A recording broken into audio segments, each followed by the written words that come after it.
हे दोस्तों, 2008 Elon Musk के लिए वो बोलते हैं कि उनकी जिंदगी का सबसे वर्स्ट ईयर था। इस साल पूरा वर्ल्ड फाइनेंशियल क्राइसिस में था और खासकर इलॉन मस्क बहुत परेशान थे क्योंकि वो हार्ड फेज से गुजर रहे थे। उनका अपनी वाइफ के साथ डाइवोर्स हो चुका था।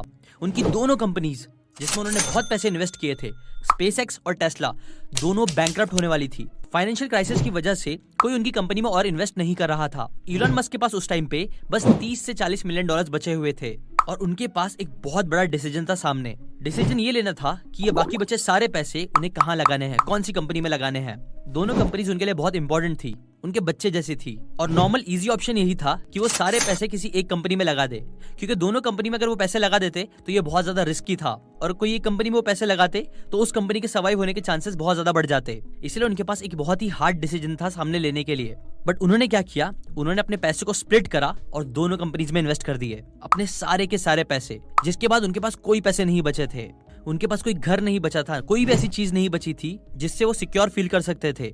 बट स्टिल उन्होंने ये डिसीजन लिया और सारे पैसे अपने दोनों कंपनीज में लगा दिए और उनका ये जो बड़ा हार्ड डिसीजन था उसने फिर कमाल भी कर दिया। इलॉन मस्क तब नर्वस ब्रेकडाउन से गुजर रहे थे, इतना टफ था उनके लिए डिसीजन लेना।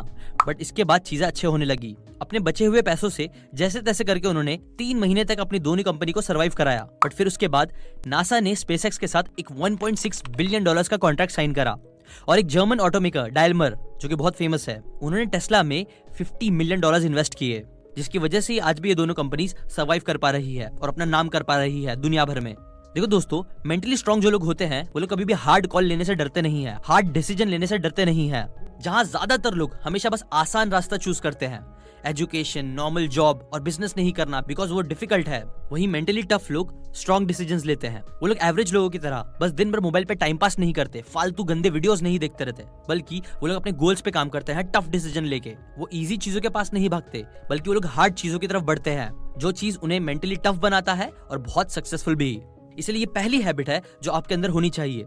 अभी मैं आपके साथ 4 और ऐसी हैबिट शेयर करने वाला हूँ जो मेंटली स्ट्रांग लोगों में होती है और मैं चाहता हूँ कि आप कमेंट करके भी जरूर बताओ कि इनमें से कौन सी हैबिट्स आपके अंदर ऑलरेडी है। Habit number 2, embarrassing yourself. Starbucks के सीईओ हावर्ड ने ईयर 1982 में कंपनी को ज्वाइन करा था। तब वो स्टारबक्स के सीईओ नहीं थे, बल्कि वो रिटेल ऑपरेशंस और मार्केटिंग के डायरेक्टर थे। और वो टाइम पे आपको पता है स्टारबक्स कॉफी नहीं बेचती थी, वो लोग बस कॉफी के बीन्स बेचते थे। मतलब आप स्टारबक्स में जाके कॉफी ड्रिंक्स नहीं पी सकते थे। बट फिर 1983 में जब हावर्ड इटली में ट्रैवल करने गए तो उन्होंने देखा कि वहाँ कई सारी कॉफी के बार्स थे जहाँ लोग जाके कॉफी पीते थे, बनी बनाई कॉफी। तब उन्हें ये आइडिया आया कि स्टारबक्स को भी सिर्फ कॉफी बीन्स नहीं बल्कि कॉफी ड्रिंक्स भी बेचनी चाहिए। और हावर्ड को ये आइडिया 2 रीजंस की वजह से बहुत अच्छा लगा। पहला, क्योंकि उन्हें खुद को कॉफी बहुत पसंद थी और कई लोगों को पसंद होती है। और दूसरा, ये एक चीज लोगों के बीच में कनेक्शन बनाने का एक बहुत अच्छा तरीका था। मतलब कॉफी के बहाने मिलना, बात करना कम्युनिटी के लिए बहुत अच्छा था, घुल मिल के जीने के लिए, रिलेशनशिप फॉर्म करने के लिए। ये जो कॉफी डेट का कल्चर होता है, वही आइडिया हावर्ड के दिमाग में आया।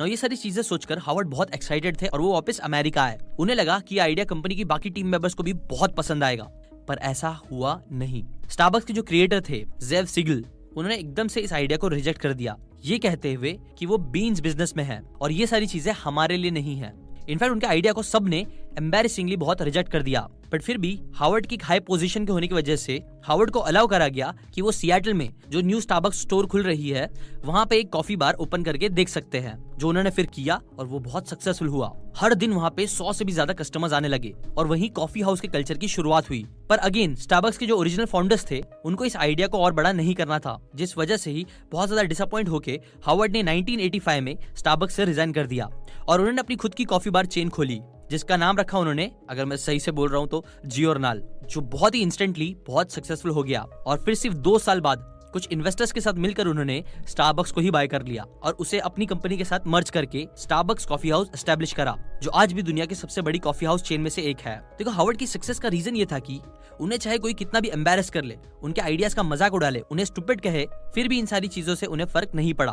अगर आप भी हमेशा ये सोचते हो कि दुनिया आपके बारे में क्या सोचेगी, क्या बोलेगी, आपको कितना एम्बैरेस होगा, लोग आपका मजाक उड़ाएंगे, तो ये सारे ट्रेट आपको मेंटली वीक बना देगा, आपको कभी कुछ बड़ा अचीव करने नहीं देगा। क्योंकि मेंटली स्ट्रांग लोग हमेशा अपने ड्रीम्स पे काम करते हैं बिना उन लोगों की फिक्र करे जिन्हें एक्चुअली में आपका विजन समझ में नहीं आता है।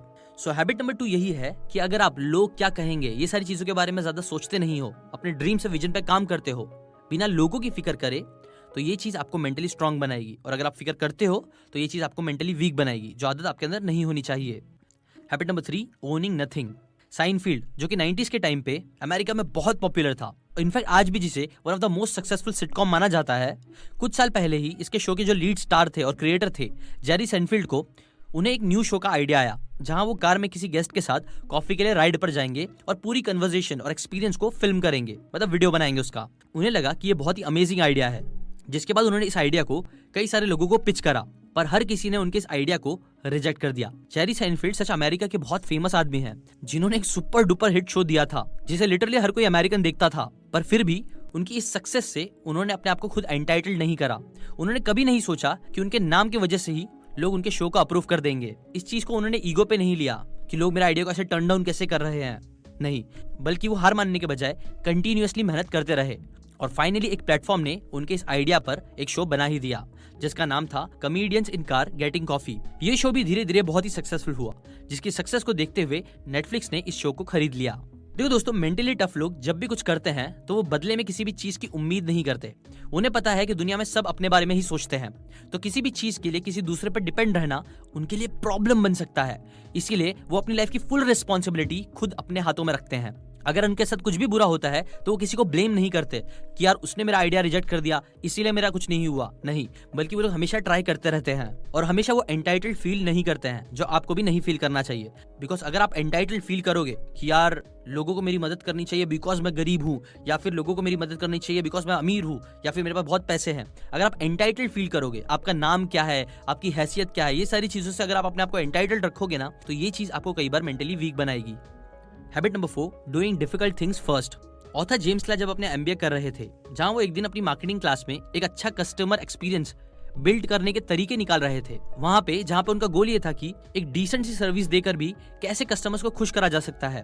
तब वहां पे उन्होंने कई सारी स्टडीज को एनालाइज करा और उन्हें ये पता चला कि बिहेवियरल साइंटिस्ट ने ये डिस्कवर करा है कि जब आप किसी भी प्रोसेस में पेनफुल पार्ट को पहले फील कर लेते हो तो ओवरऑल एक्सपीरियंस बहुत ही इंजॉयबल हो जाता है। जिससे ऑथर ने कंक्लूड करा कि अगर हमें अपने कस्टमर्स को डिलाइट करना है तो उन्हें उस प्रोडक्ट को परचेस करने के सारे irritating, annoying parts, painful part जो होते हैं ना, वो पहले ही बता देना चाहिए और बाद में सारी अच्छी चीजें बतानी चाहिए, क्योंकि लोगों के माइंड में किसी भी एक्सपीरियंस की एंडिंग ज्यादा इफेक्ट करती है। तो जब आप एंडिंग अच्छी करोगे तो आप ज्यादा अच्छा फील करोगे। और ऐसी जो मेंटली स्ट्रांग लोग भी होते हैं ना, वो लोग भी हमेशा सभी डिफिकल्ट काम को सबसे पहले फिनिश करते हैं।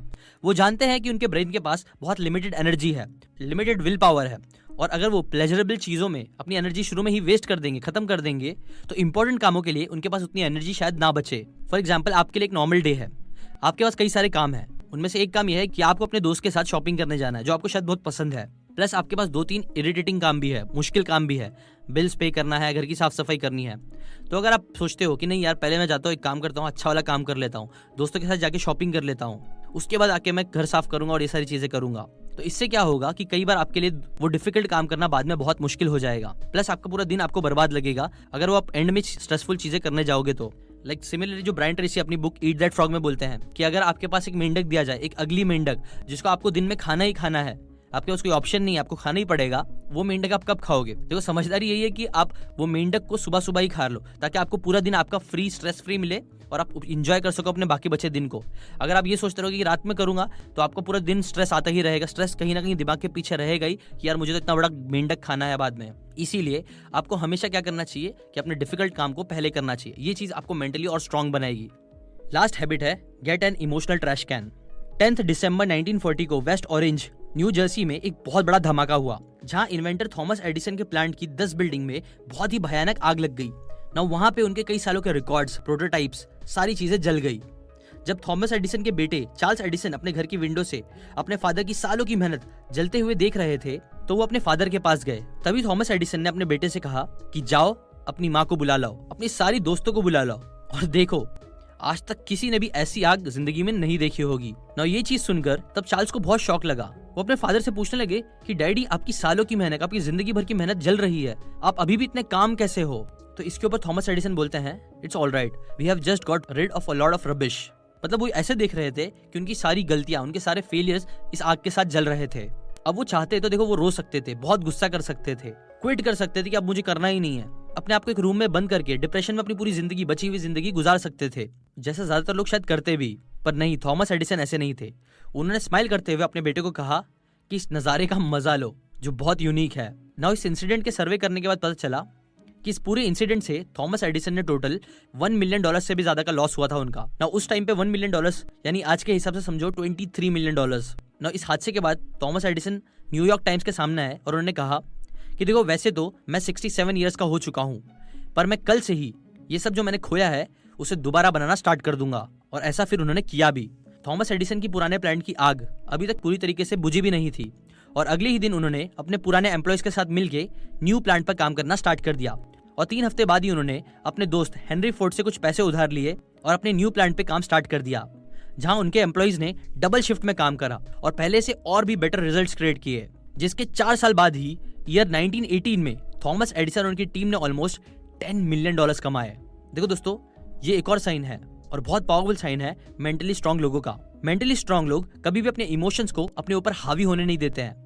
जितने भी सक्सेसफुल लोग होते हैं वो सब कभी ना कभी फेलियर्स को फेस करते ही हैं, पर वो लोग आगे इतना बढ़ पाते हैं बिकॉज वो लोग मेंटली स्ट्रांग होते हैं। वो लोग बहुत जल्दी लाइफ में मूव ऑन करना सीख